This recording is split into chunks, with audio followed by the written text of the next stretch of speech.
കർത്താവിൽ സ്നേഹമുള്ള സക്കേവൂസ് വാക്ക് കേൾക്കുമ്പോഴേ അറിയാം പൊക്കം കുറഞ്ഞ മനുഷ്യൻ. യേശുവിനെ കാണാനായിട്ട് ആഗ്രഹമുണ്ടായിരുന്നത് കൊണ്ട് ജനക്കൂട്ടത്തിൽ പൊക്കം കൂടിയവർ മുമ്പിൽ നിൽക്കുമ്പോൾ കാണാൻ വേണ്ട രീതിയിൽ കാണാൻ പറ്റുകയില്ല. അതുകൊണ്ടൊരു മരത്തിൽ കയറി, സിക്കമോർ മരത്തിൽ കയറി യേശുവിനെ കാണാനുള്ള ആഗ്രഹം കൊണ്ടാണ്. കാരണം യേശുവിനെ പറ്റി കേട്ടിട്ടുണ്ട്. യേശു പ്രവാചകനാണ്, സൗഖ്യദായകനാണ്. വചനം പ്രഘോഷിച്ചുകൊണ്ട്, സുവിശേഷം പ്രസംഗിച്ചുകൊണ്ട് യൂദയ നാട്ടിലൂടെ നടന്നു നീങ്ങുന്ന യേശുവിനെ ഒന്ന് കാണണം. ഇത് സക്കേവൂസിന്റെ വലിയ ആഗ്രഹമാണ്.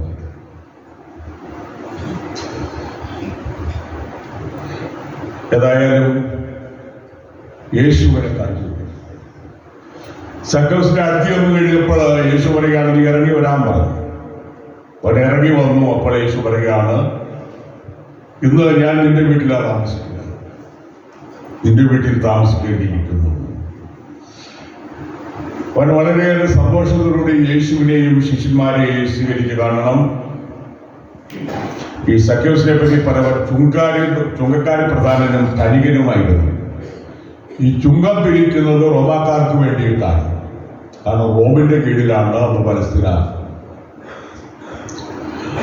അപ്പോൾ വിദേശ രാജ്യത്തിന് വേണ്ടി ചുങ്കം പിരിക്കുന്നവരെ പാപികളായിട്ടാണ് ഭക്തരായിട്ടുള്ള യഹൂദന്മാർ കണക്കാക്കിയിരുന്നത്. ചുങ്കക്കാരും പാപികളിൽ നിന്നുള്ള പ്രൈസ് തന്നെയുണ്ട്.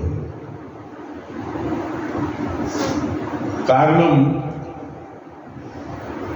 അനുവദിച്ചിരിക്കുന്ന മാത്രമല്ല, കുറച്ച് കൂടുതൽ പിടിച്ച് പോക്കറ്റിലാക്കാൻ കഴിയും ചുങ്കം പിടിക്കുന്നവർക്ക്. കൂടുതലുള്ളവരുടെ പോക്കറ്റിലാണ്. അപ്പോൾ കൂടുതൽ പിടിക്കും. ഗവൺമെന്റിന് കൊടുക്കേണ്ട തുകയുണ്ട്, അത് നിശ്ചിത തുക അത് കൊടുക്കണം. ഇങ്ങനെ ചുങ്കം പിരിക്കുന്ന സക്കേവൂസിന്റെ വീട്ടിൽ യേശു കടന്നു ചെന്നു. അപ്പോൾ അവനിൽ മാനസാന്തരം ഉണ്ടാവുകയാണ്, ഹൃദയ പരിവർത്തനം ഉണ്ടാവുകയാണ്. അവൻ പറഞ്ഞു, അതിന്റെ സ്വത്തിൽ പകുതി ഞാൻ ദരിദ്രർക്ക് കൊടുക്കുന്നു, ആരുടെയെങ്കിലും വലിച്ചെടുത്തിട്ടുണ്ടോ അതിന്റെ 4 ഇരട്ടിയായിട്ട് കൊടുക്കുന്നു. അപ്പോൾ യേശുവിനെ കണ്ടുമുട്ടിയപ്പോൾ സക്കേവൂസിൽ വലിയ ഒരു രൂപാന്തരം സംഭവിക്കുകയാണ്. സക്കേവൂസ് ആത്മീയമായിട്ടും മാനസികമായിട്ടും വേറൊരു മനുഷ്യനെ തീരുകയാണ്. അതുകൊണ്ടാണ് പാപങ്ങൾക്ക് പങ്കുവെച്ച് കൊടുക്കാനായിട്ട് 4 ഇരട്ടിയായിട്ട് തിരിച്ചു കൊടുക്കാൻ, ദരിദ്രർക്ക് നൽകാനായിട്ട് തട്ടിപ്പറിച്ചിട്ടുണ്ടെങ്കിൽ അത് 4 ഇരട്ടിയായിട്ട് തിരിച്ചു കൊടുക്കാനുള്ള തീരുമാനത്തിലേക്ക് സക്കേവൂസ് എത്തുന്നത്. ഉൽപ്പത്തി പുസ്തകം 13-ാം അധ്യായം 3 വചനങ്ങളിൽ പറയുന്നുണ്ട്, അബ്രാഹത്തെ പറ്റിയാണ് പറയുന്നത്. ഈ ആദിമ കാലഘട്ടങ്ങളിൽ ആദ്യത്തെ മനുഷ്യൻ അമ്പുവിടുവാൻ നടക്കുമായിരുന്നു. പിന്നെ വേട്ടയാടി നായാടി നടന്നിരുന്ന മനുഷ്യരുണ്ടായിരുന്നു. അവരാണ് ആഫ്രിക്കയിൽ നിന്ന് ആദ്യമായിട്ട് ഇന്ത്യയിലേക്ക് വന്ന ആളുകളിൽ നിന്നാണ് ഇന്നത്തെ നരവംശ ശാസ്ത്രജ്ഞന്മാരൊക്കെ പറയുന്നത്.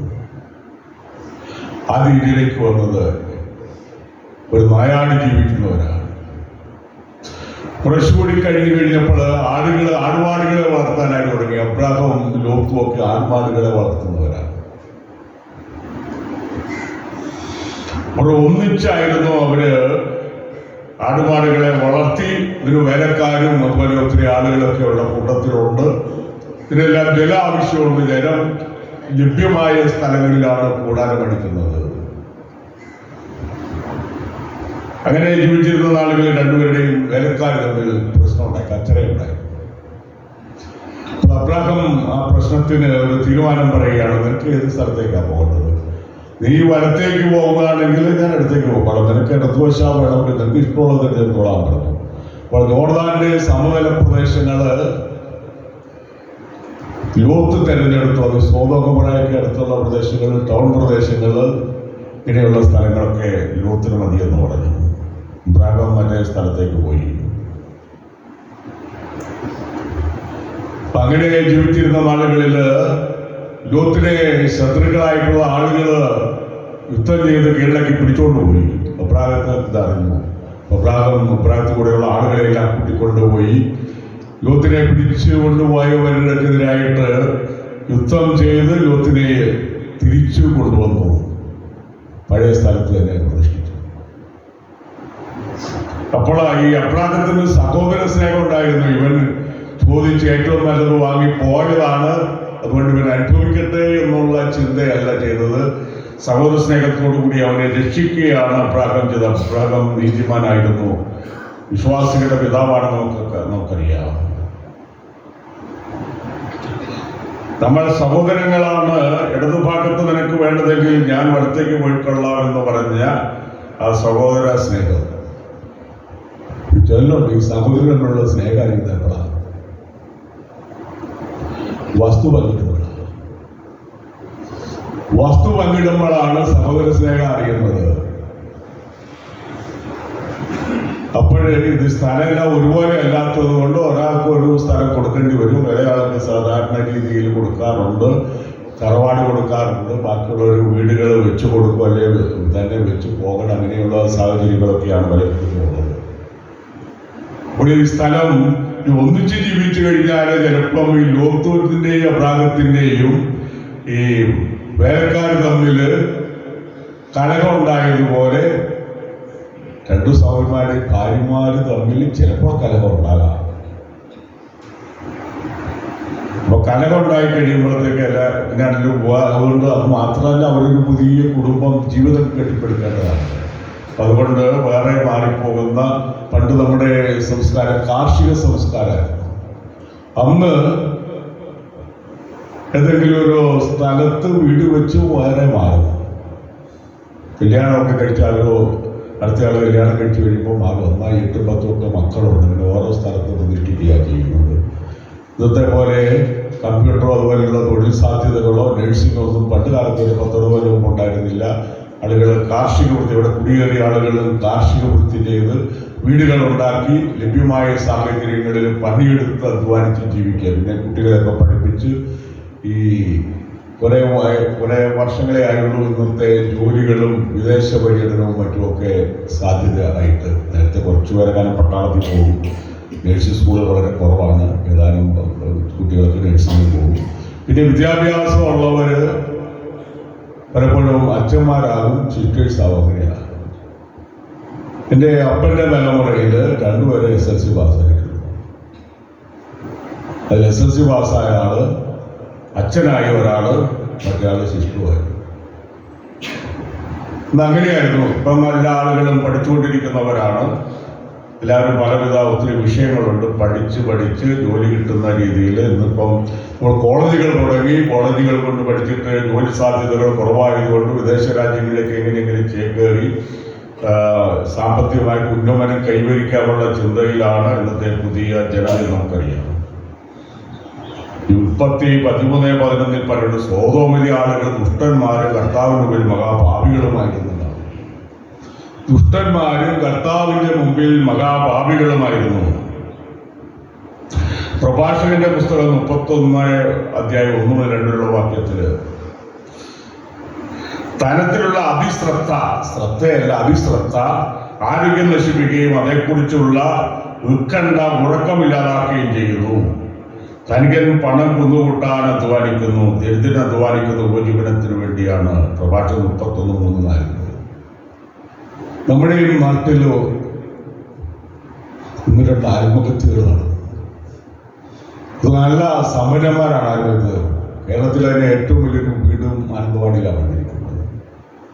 ആ വീടിന്റെ ഉടമസ്ഥൻ ഗൾഫിലായിരുന്നു. ഇയാൾക്ക് ഒത്തിരി വ്യവസായ പരിപാടികളൊക്കെ ഉണ്ടായിരുന്നു. അയാൾ നല്ല മനുഷ്യനായിരുന്നു. പക്ഷേ ഏതോ നിയമങ്ങളും പ്രശ്നങ്ങളൊക്കെ വന്നു കഴിഞ്ഞപ്പോൾ അയാൾക്ക് താങ്ങാനായിട്ട് കഴിഞ്ഞില്ല. അതുകൊണ്ട് കെട്ടിടത്തിൽ മുകളിൽ നിന്ന് ചാടി ആത്മഹത്യ. വേറെ മനുഷ്യനടുത്ത കാലത്ത് അയാൾ ക്രിസ്ത്യാനിയാണ്. അപ്പൊ അയാള് ജീവിച്ചിരുന്നത് വലിയ ഫ്ലാറ്റിലാണ്. ഒരു ഹോട്ടലിലെ കുറെ മുറികളെല്ലാം ഒന്നിച്ചെടുത്തോടെ സ്ഥിരം താമസം. അയാൾക്ക് വീടൊക്കെ ഉണ്ട്, എന്നാലും ആഡംബര ക്രമത്തിലായിരുന്നു. വില കൂടിയ 8-10 കാറുകളൊക്കെ ഉണ്ടായിരുന്നു. ചിലർക്കൊരു മോഹമാണ് വലിയ കാറുകളുടെ ഒരു നിര തന്നെ ഉണ്ടായിരിക്കുക. ഇങ്ങനെ ആഡംബരത്തിൽ ജീവിച്ചിരുന്ന വ്യക്തിക്കും എന്തോ സാമ്പത്തിക ക്രമക്കേടുകൾ ഗൾഫിൽ അവർ കണ്ടുപിടിക്കുമെന്ന് മനസ്സിലാക്കി കണ്ടുപിടിച്ച് അവർ ജയിലിലേക്ക് എടുത്തു. പിന്നെ അവിടുന്ന് രക്ഷപ്പെടാൻ പറ്റില്ല. ഇയാൾ നമ്മുടെ ഇന്ത്യൻ ടാക്സുകാരൊക്കെ പരിശോധിക്കാൻ ചെന്ന് കഴിഞ്ഞപ്പോൾ ഇയാളെങ്ങനെയോ ഇയാളെ മുറിയിലേക്ക് പോയി റൈഫിൾ എടുത്തിട്ട് സ്വയം വിടുവിച്ചു.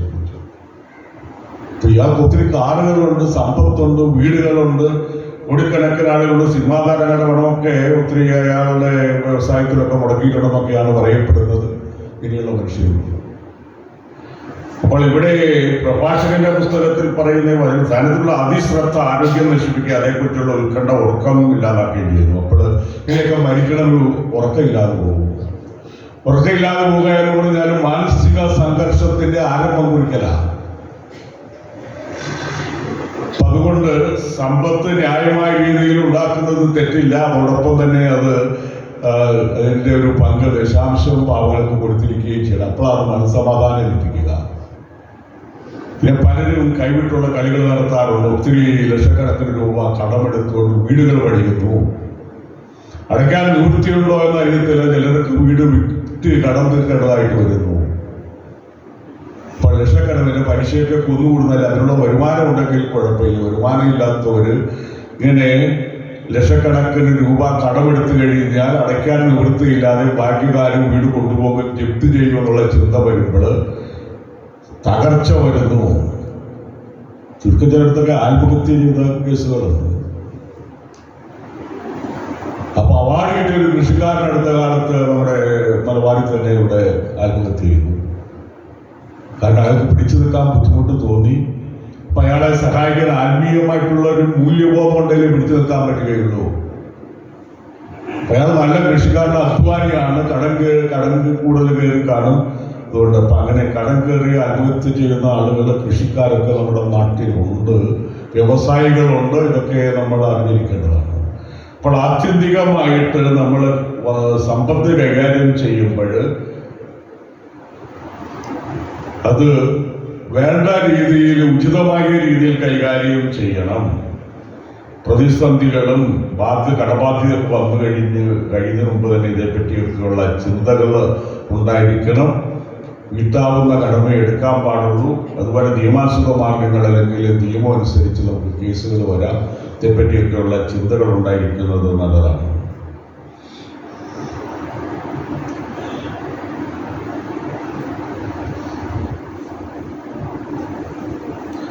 ധനികൻ പണം കുന്നുകൂടാൻ അധ്വാനിക്കുന്നു, ദരിദ്രൻ അധ്വാനിക്കുന്ന ഉപജീവനത്തിന് വേണ്ടിയാണ്.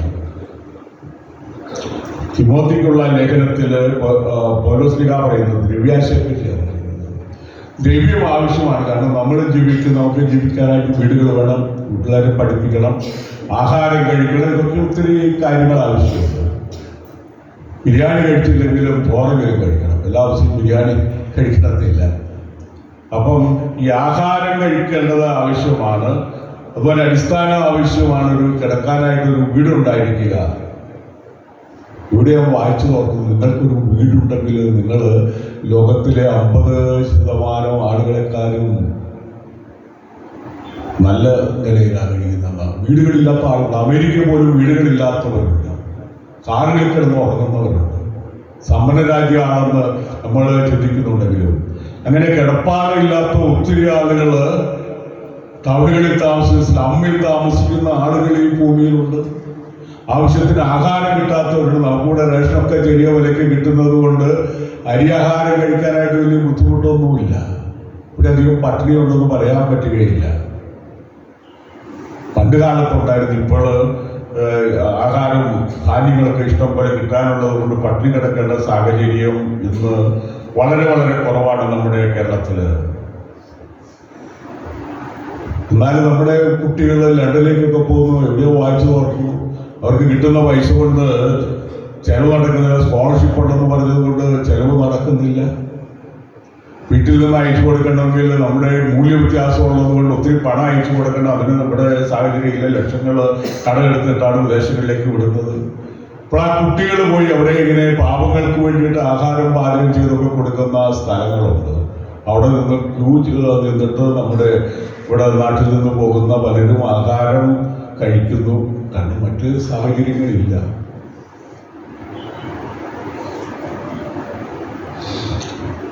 തിമോത്തിക്കുള്ള ലേഖനം പൗലോസ് അവിടെ ദ്രവ്യാശയം ഉള്ളത് കൊണ്ട് തൃപ്തിപ്പെടുന്നവന് ദൈവഭക്തി വലിയൊരു നേട്ടമാണ്. ഉള്ളത് കൊണ്ട് തൃപ്തിപ്പെടുന്നവന് ദൈവഭക്തി വലിയൊരു നേട്ടമാണ്. ദുഷിച്ച മനസ്സുള്ളവരും സത്യബോധമില്ലാത്തവരും ദൈവഭക്തി ധനലാഭത്തിനുള്ള മാർഗമാണെന്ന് കരുതുന്നവരുമായ മനുഷ്യൻ ധനലാഭത്തിനുള്ള മാർഗമാണെന്ന് കരുതുന്നവരായ മനുഷ്യർ തമ്മിലുള്ള തുടർച്ചയായ വാദകോലാഹലങ്ങളും ഇതിന് ഫലമത്രേ. ദൈവഭക്തി അപ്പോൾ ഈ ധനത്തിനോടുള്ള ആർത്തി വന്നു കഴിഞ്ഞാൽ അതിൻ്റെ പേരിൽ കോലാഹലങ്ങളും വഴക്കുകൾ കത്തിക്കുത്തുകളും ഒക്കെ ഉണ്ടാകും. അതിർത്തി തർക്കങ്ങൾ, ഒരിക്കലൊരു അതിർത്തി തർക്കം തീർക്കാൻ കഴിയും. അവർ പറമ്പിൽ വെച്ച് തന്നെ തെളിവുണ്ട്. ഞാൻ പിന്നെ ഒരിക്കലും അതിർത്തിയിലേക്ക് പോകാറില്ല, വഴിയിലേക്ക് വന്നാൽ തീർക്കാവുന്ന അതിർത്തി തർക്കങ്ങൾ. അപ്പോൾ സഹോദര സ്നേഹം അതുപോലെ അയൽവാസികളുള്ള സ്നേഹം കാണുന്നത് അതിർത്തി തർക്കത്തിലും വസ്തു പങ്കിടുന്ന അവസരത്തിലുമാണ്. നാം നല്ല മാന്യരായിട്ടുള്ള മനുഷ്യർ, വളരെ മാന്യരായിട്ടുള്ള മനുഷ്യര് മറ്റുള്ളവർ അല്ലെങ്കിൽ സഹോദരൻ അല്പം കൂടുതൽ കിട്ടിക്കോട്ടെ എന്ന് ചിന്തിക്കുന്നവര്, അങ്ങനെ പരസ്പരം പരിഗണിക്കുന്നവര്, ജോലിയുള്ളവരാണെങ്കിൽ സഹോദരൻ അല്പം സ്ഥലം കൂടുതലങ്ങ് കൊടുത്തേക്കും. അങ്ങനെയൊക്കെ ആത്മാർത്ഥമായിട്ട് സഹോദര സ്നേഹം പുലർത്തുന്ന നല്ലവരായ മനുഷ്യർ ഇവിടെ ഇരിക്കുന്ന നിങ്ങളിൽ പോകും. യേശുവിനെ കണ്ടുമുട്ടിയ സത്യവോസ് പുതിയൊരു വ്യക്തിയായിത്തീരുന്നു. നമ്മൾ യേശുവിനെ കണ്ടുമുട്ടിയതാണ്. പ്രാർത്ഥന വഴിയായിട്ടും വിശുദ്ധ ബലിയിലും ഒക്കെ യേശുവിനെ കണ്ടുമുട്ടുന്നവരാണ്. യേശുവിന്റെ വചനങ്ങൾ തിരുവചനത്തിലൂടെ ശ്രമിക്കുന്നവരാണ്. അപ്പോൾ ആ വചനമനുസരിച്ച് വചനം നമ്മുടെ ജീവിതത്തിൽ വഴികാട്ടിയാകുമ്പോൾ യേശു പറഞ്ഞ വചനങ്ങൾ നമ്മളോട് പറയുകയാണ്, ഇന്ന് ഈ പൗരത്തിന് രക്ഷ ലഭിച്ചിരിക്കുന്നു. അപ്പോൾ സകലസോടെ ഇവനും അബ്രാഹത്തിന്റെ പുത്രനാണ്. നമ്മളെല്ലാം പുതിയ യേശുവിന്റെ ദിവചനത്തിലെ അംഗങ്ങളാണ്. അപ്പോൾ നമുക്കും നമ്മുടെ ഭവനത്തിനുമൊക്കെ രക്ഷ ലഭിക്കട്ടെ. പിതാവിൻ്റെയും പുത്രൻ്റെയും